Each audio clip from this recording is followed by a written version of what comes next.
कुछ समय बाद सभी लोग यी चेन के रेस्टोरेंट में आसपास किसी चीज को देखकर चौंक रहे होते हैं। शायद यी चेन ये सब ऊपर से देख रहा होता है। एक लड़की ने फुसफुसाते हुए कहा, क्या चल रहा है? पास खड़ी लड़की ने भी फुसफुसाकर कहा, ये लड़का क्या कर रहा है? दूसरी तरफ एक लड़की अपने दोनों हाथों में रेड कलर के बलून पकड़े हुए खड़ी होती है। उसके पीछे कुछ लोगों के हाथ में कुछ गुलाब के बॉक्स लेके आसपास गुलाब फैला रहे होते हैं। कोई कहता है, वाह, क्या ये कोई मैरिज प्रपोजल है? अन्य कोई कहता है, वो अरबपति मैरिज प्रपोजल रखने वाला है। मैंने सुना है कि उस जगह की कीमत 1 लाख है। तभी अचानक कोई वांगजिया को देखकर कहता है, हे गॉड, मैं तो सिर्फ परफॉर्मेंस देख रहा था। मुझे पता ही नहीं चला कि जिस लड़की को प्रपोज किया जा रहा है वो इतनी खूबसूरत है। कोई फुसफुसाते हुए कहता है, ये लड़की बेहद आकर्षक है। अगर मुझे उसके साथ बिस्तर पर इंटीमेट पल बिताने का मौका मिल जाए तो मैं 10 साल कम जीने को भी तैयार हो जाऊंगा। दूसरा कोई कहता है, क्या तुमने जरूरत से ज्यादा पी ली है? इस तरह की लड़की तो सिर्फ अति धनाढ्य दूसरी पीढ़ी के लोगों में ही पाई जाती हैं। हम जैसे हारे हुए लोग भला उसे पाने के योग्य कैसे हो सकते हैं? दूसरी तरफ ये सब सुन के यी चेन को गुस्सा आ जाता है, जिससे उसके हाथ से लकड़ी की रेलिंग में क्रैक लगा देता है। ये माहौल देख के किन होंगयान ने तिरछी नजर से यी चेन को देखते हुए कहा, ओह, ये चेन। ये चेन सोचता है, मेरे रेस्टोरेंट में मेरी अनुमति के बिना अचानक ही मेरे स्थान और मेहमानों पर कब्जा कर लिया गया, और तुम मेरी ही औरत को मैरिज का प्रपोजल देना चाहते हो? कमीने, जल्दी ही दफा हो जाओ। ये चेन ने गुस्से में कहा, मैनेजर को तुरंत दूसरी मंजिल पर पड़े कचरे के ढेर को साफ करने का आदेश दें और माइक्रोफोन वापस ले लें। जू रोंग ने पीछे से कहा, हाँ सर। लेकिन दूसरी तरफ फैंग चाओ घुटनों पर बैठ के हाथ में रिंग लेकर माइक से जिया को प्रपोज करने के लिए तैयार होता है। फैंग चाओ ने माइक्रोफोन में कहा, वांग जिया, क्या आप चाहते हैं कि... लेकिन वो अपनी बात पूरी करे उससे पहले ही माइक बंद होने से फैंग चाओ अचानक चौंकता है। फैंग चाओ ने माइक को घूरते हुए कहा, हेलो, हेलो, माइक टेस्टिंग। तभी यी चेन के ऑर्डर के वजह से रेस्टोरेंट के एम्प्लॉइज फैंग चाओ के किए हुए तामझाम के पास फैंग चाओ को हटाने के लिए आए होते हैं।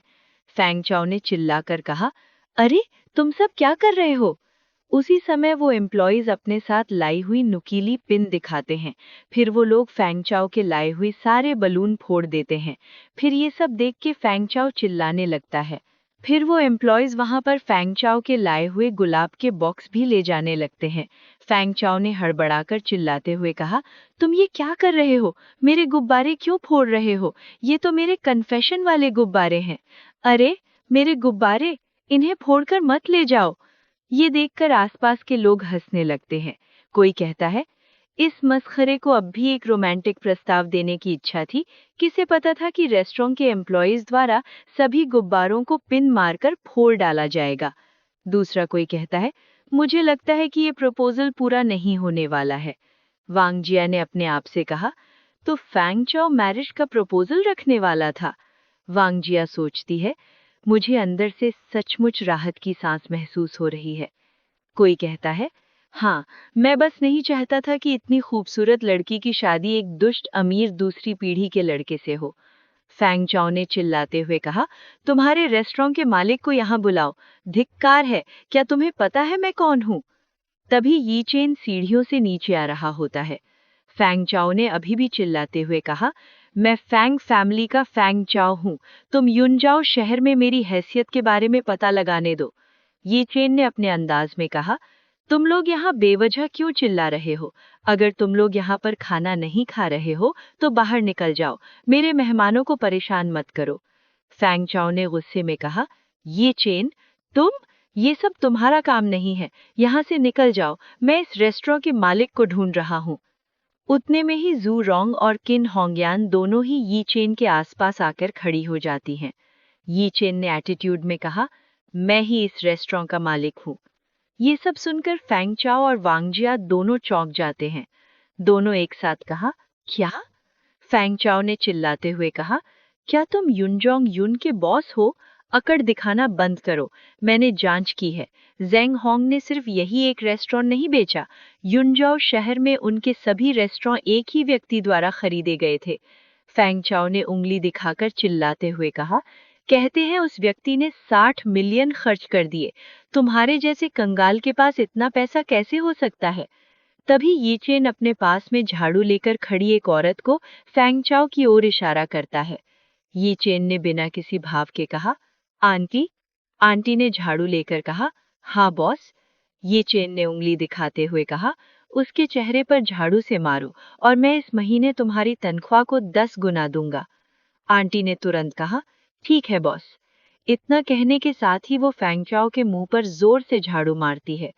फैंग चाओ ने खांसते हुए कहा, हे बदबूदार सफाई कर्मी, क्या तुम्हें मरने की इच्छा है? क्या तुम्हें नहीं पता कि मैं कौन हूँ? आंटी ने चिल्लाकर कहा, मुझे नहीं पता। मैं तो यहाँ टॉयलेट साफ करने आई हूँ। मेरे बॉस मुझे पैसे देते हैं। वो जो भी करने को कहेंगे मैं करूंगी। फैंग चाओ ने चेहरा साफ करने के बाद कहा, मैं सोच रहा था कि इस गंदी जगह पर प्रपोज करके मेरे लिए सब कुछ कौन बिगाड़ रहा है। अरे, ये तो तुम ही थे। क्या मुझे वांग जिया को प्रपोज करते देख तुम घबरा गए, जलन हुई, दिल टूट गया? ये चेन ने वांग जिया को देखे बिना ही कहा, मैंने वांग जिया को पहले ही डाइवोर्स दे दिया है। आपका उसे मैरिज का प्रपोजल देना मुझसे बिल्कुल भी संबंधित नहीं है। ये सुनकर वांग जिया बहुत ही चौंक जाती है। ये चेन ने कहा, हालांकि मेरे रेस्टोरेंट में तुमको मेरे नियमों का पालन करना होगा। मेरी अनुमति के बिना तुम इनमें से कुछ नहीं कर सकते। फैंग चाओ ने उंगली दिखाते हुए कहा, मुझे विश्वास नहीं होता कि आपके पास इस रेस्टोरेंट को खरीदने के लिए पर्याप्त धन है। लोकप्रिय गायक को स्थायी कलाकार के रूप में नियुक्त करने की बात तो बहुत दूर की है। मुझे लगता है कि प्रेसिडेंट किन ही पर्दे के पीछे असली बॉस है ना? किन होंगयान ने यी चेन का हाथ पकड़ के कहा, मेरे पास बस कुछ शेयर है। किन होंगयान सोचती है, अपने खुद के बॉस के पीछे चलकर दौलत कमाने में कोई बुराई नहीं है ना? फैंग चाओ ने रिन दिखाते हुए कहा, ये चेन, तुम ज्यादा से ज्यादा कुछ लाख ही निकाल पाओगे, जो कि शेयरों का सिर्फ 1% है। तुम्हें इतना घमंड क्यों है? लेकिन मैं अलग हूँ। वहां खड़े लोग भी उस रिंग को देखते रह जाते हैं, क्योंकि वो इतनी ज्यादा सुंदर होती है। फैंग चाओ ने घुटनों पर बैठते हुए कहा, 3 कैरेट की इस हीरे की अंगूठी की कीमत 40 लाख से भी ज्यादा है। अगर आप पूरी जिंदगी बॉडीगार्ड बनकर भी काम करें, तो भी आप इसे वांग जिया के लिए नहीं खरीद सकते।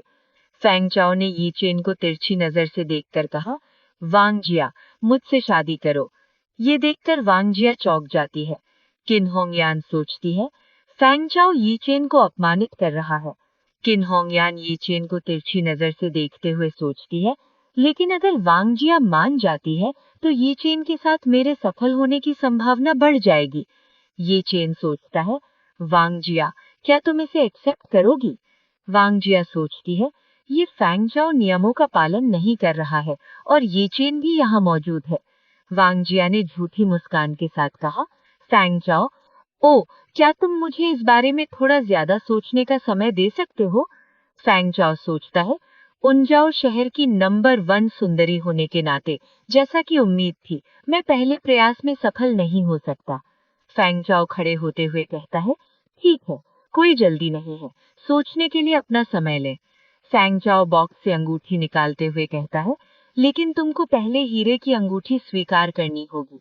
वांग जिया बॉक्स बंद करते हुए कहती है, जब तक मैं चाहूं, बहुत से लोग मुझे गहने और हीरे की अंगूठी देने के लिए तत्पर रहते हैं, लेकिन उस खास व्यक्ति के बारे में क्या? वो हमेशा अपनी अमीरी का बखान करता रहता है, लेकिन खुद को एक रेस्टोरेंट मालिक और एक कंपनी का सीईओ बताता है। अगर वो वाकई इतना अमीर है, तो उसने मुझे हीरे की अंगूठी तक क्यों नहीं दी? वांग जिया जाते हुए कहती है, पुरानी बात को भूल जाओ। तुम तो बस मेरे साथ रहने वाला घर जमाई थे। अब तुम्हें ये सब करने का क्या मतलब है? ये चेन ने ताना सुनने के बाद पीछे से कहा, अगर तुमने मुझे धोखा ना दिया होता तो मैं तुम्हें अभी 21 कैरेट की हीरे की अंगूठी दे देता। वांग जिया ने फ्लैशबैक में पुरानी याद करते हुए सोचती है, 1 साल पहले ये चेन और मैंने सिनेमा घर में 21 कैरेट्स नाम की एक फिल्म देखी थी। वांग जिया ने यादों में कहा, तुमने मुझे कभी हीरे की अंगूठी नहीं दी, इसमें तो सेरेमनी का कोई एहसास ही नहीं है। ये चेन ने यादों में कहा, चिंता मत करो, 1 साल बाद मैं तुम्हें मुआवजे के तौर पर 21 कैरेट की हीरे की अंगूठी जरूर दूंगा। फिर फ्लैशबैक खत्म होता है। रिंग का बॉक्स पकड़े हुए वांगजिया के हाथ कांप रहे होते हैं।